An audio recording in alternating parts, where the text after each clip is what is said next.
కామారెడ్డి జిల్లా బాన్స్వాడ పట్టణంలోని teachers colony 13వ వార్డులో ప్రజాపాలన ప్రగతి ప్రణాళిక కార్యక్రమంలో భాగంగా సింధు విద్యాలయం విద్యార్థుల ఆధ్వర్యంలో కాలనీలో ర్యాలీ నిర్వహించారు. ఈ కార్యక్రమానికి ముఖ్య అతిథిగా సబ్ కలెక్టర్ కిరణ్మయి పాల్గొన్నారు.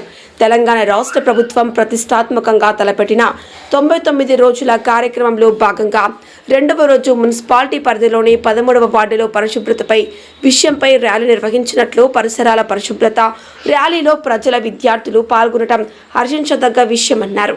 ప్రతి ఒక్కరూ 99 రోజుల కార్యక్రమాల్లో పాల్గొనాలని, అలాగే అవగాహన పెంచుకోవాలని, అధికారులు పాలకులు ప్రజల హక్కులను ప్రజల వద్దకు తీసుకువెళ్లాలని అన్నారు. ప్రతి ఒక్క పౌరులు భాగస్వామ్యం కావటం ఈ కార్యక్రమం ముఖ్య ఉద్దేశమని అన్నారు. కార్యక్రమంలో మున్సిపల్ వైస్ చైర్పర్సన్ కాసుల విజయ, వార్డ్ కౌన్సిలర్ అబ్దుల్ ఖలేక్, మాజీ మున్సిపల్ చైర్మన్ జంగం గంగాధర్, కమిషనర్ శ్రీహరిరాజు తదితరులు పాల్గొన్నారు. 99 రోజుల వరకు నిర్వహించాలని ప్రభుత్వం ఆలోచిస్తుంది.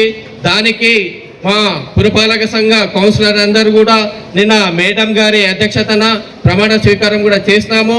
అలాగే దీంట్లో మీ అందరి భాగస్వామ్యం కావాలని, మీ అందరూ కూడా మన బాన్స్వాడను ఒక మంచి బాన్స్వాడగా క్లీన్ అండ్ గ్రీన్గా ఏర్పాటు చేయటకు మీ అందరి కృషి అందించాలని మీ అందరికీ ఈ సందర్భంగా కోరుకుంటూ, ప్రజాపాలన ప్రగతి ప్రణాళిక అంటూ ఒక ప్రోగ్రామ్ని మనం ముందుకు తీసుకురావడం జరిగింది. 99 రోజులు ప్రతి ఆఫీసు కూడా 10 థీముల చుట్టూ ప్రతి ఆఫీసు కూడా వాళ్ళు చేస్తున్న పనిని మరింత సమర్థవంతంగా ఎలా చేయాలి అనే ఉద్దేశంతో ప్రజల్లోకి వెళ్ళి ప్రజల నుంచి ఫీడ్బ్యాక్ తీసుకుంటూ వాళ్ళకి ఏం కావాలో వాళ్ళతోటి కూడా పార్టిసిపేట్ చేయిస్తూ, ప్రజలతో పాటు పార్టిసిపేషన్ చేయిస్తూ ఈ ప్రణాళికని మనం ఫాలో అవ్వాలి అని మనకి ఇన్స్ట్రక్షన్స్ అనేది రావడం జరిగింది.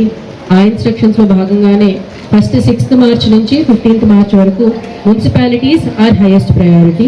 సో మున్సిపాలిటీస్ అలాగే రూరల్ ఏరియాస్లో గ్రామ పంచాయతీస్ హైయెస్ట్ ప్రయారిటీగా తీసుకొని, మున్సిపాలిటీ అనగానే ఫస్ట్ మనకు గుర్తొచ్చేది శానిటేషన్. సో శానిటేషన్, పబ్లిక్ ప్లేసెస్లో శానిటేషన్ అనేది ఈరోజు మనము దాని మీద అవేర్నెస్ క్రియేట్ చేయబోతున్నాము. అలాగే మనం కూడా పార్టిసిపేట్ చేసి ఎక్కడెక్కడైతే అన్క్లీన్ ఏరియాస్ ఉన్నాయో అన్నిటినీ కూడా క్లీన్ చేయడంలో భాగస్తులు కాబోతున్నాము.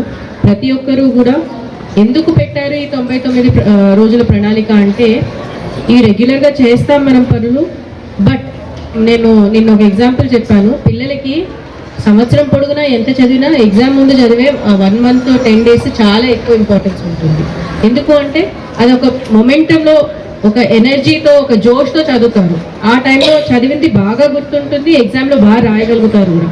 సో అదే ఉద్దేశంతో గవర్నమెంట్ కూడా ఏదైతే గవర్నెన్స్ నడుస్తుందో పీపుల్ని కూడా ఇన్వాల్వ్ చేస్తూ ఒక మొమెంటంని ఇవ్వాలి అనే ఉద్దేశంతో ఈ 99 రోజుల ప్రణాళికను మనకి ఇవ్వడం జరిగింది.